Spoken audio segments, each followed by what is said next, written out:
ચોક્કસ. અહીં પ્રશ્નો અને જવાબોની વિગતવાર સમજૂતી આપવામાં આવી છે. 50. વ્યુત્ક્રામ્ય આકૃતિ પ્રત્યક્ષીકરણને સમષ્ટિવાદી કઈ ઘટના દ્વારા સમજાવવાનો પ્રયત્ન કરે છે? જવાબ એ. સેશિએશન ફેનોમેનન. સમજૂતી. સેટિએશન ફેનોમેનોન એ એક એવી ઘટના છે જેમાં સતત ઉત્તેજનાને લીધે સંવેદનામાં ઘટાડો થાય છે.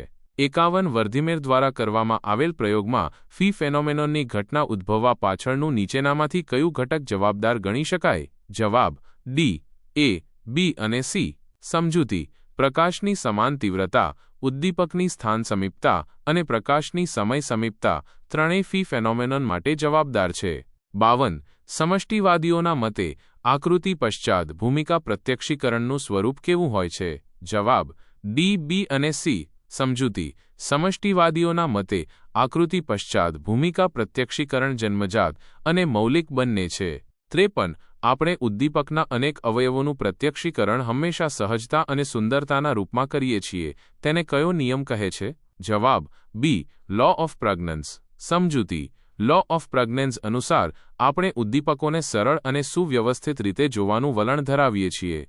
54. પ્રત્યક્ષીકૃત સંગઠન કે સામૂહિકરણના નિયમોમાંથી નીચેનામાંનો કયો નિયમ ઉદ્દીપકની વિશેષતા અંગેનો નથી? જવાબ ડી. સમાન ગતિનો નિયમ. સમજૂતી. સમાન ગતિનો નિયમ પ્રત્યક્ષીકરણકર્તાની વિશેષતા અંગેનો છે, ઉદ્દીપકની નહીં. 55. પ્રત્યક્ષીકૃત સંગઠનમાં નીચેનામાંથી કયો નિયમ પ્રત્યક્ષીકરણકર્તાની વિશેષતાઓ પર ભાર મૂકે છે? જવાબ એ. અર્થગર્ભતાનો નિયમ. સમજૂતી. અર્થગર્ભતાનો નિયમ પ્રત્યક્ષીકરણકર્તાના પૂર્વ અનુભવો અને જ્ઞાન પર આધારિત છે. 56. સમાન ઉદ્દીપકોની એકબીજાને આકર્ષિત કરીને એકબીજામાં ભળી જવાની વૃત્તિને સમષ્ટિવાદીઓ શું કહે છે? જવાબ બી. સંયોગી બળ. સમજૂતી. સંયોગી બળ એ સમાન ઉદ્દીપકોને એકસાથે જૂથ બનાવવાની વૃત્તિ છે. 57. ગેસ્ટાલ્ટવાદીઓના ક્ષેત્રબળના સિદ્ધાંત મુજબ નીચેનામાંથી કઈ પરિસ્થિતિમાં આકૃતિ પશ્ચાત ભૂમિકાનું પ્રત્યક્ષીકરણ સ્પષ્ટ રીતે થશે? જવાબ બી. ઇસીથી વધુ ઈઆર.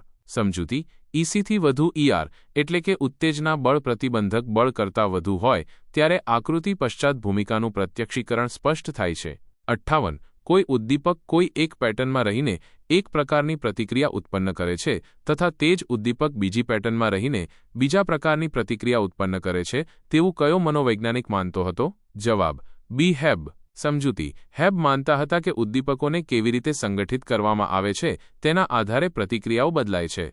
59. સંકેત ઓળખ સિદ્ધાંત નીચેનામાંથી કઈ બાબત પર ભાર મૂકે છે? જવાબ ડી, એ અને બી. સમજૂતી. સંકેત ઓળખ સિદ્ધાંત પ્રત્યક્ષીકૃત ઉમરો અને પ્રતિક્રિયા ઉમરો બંને પર ભાર મૂકે છે.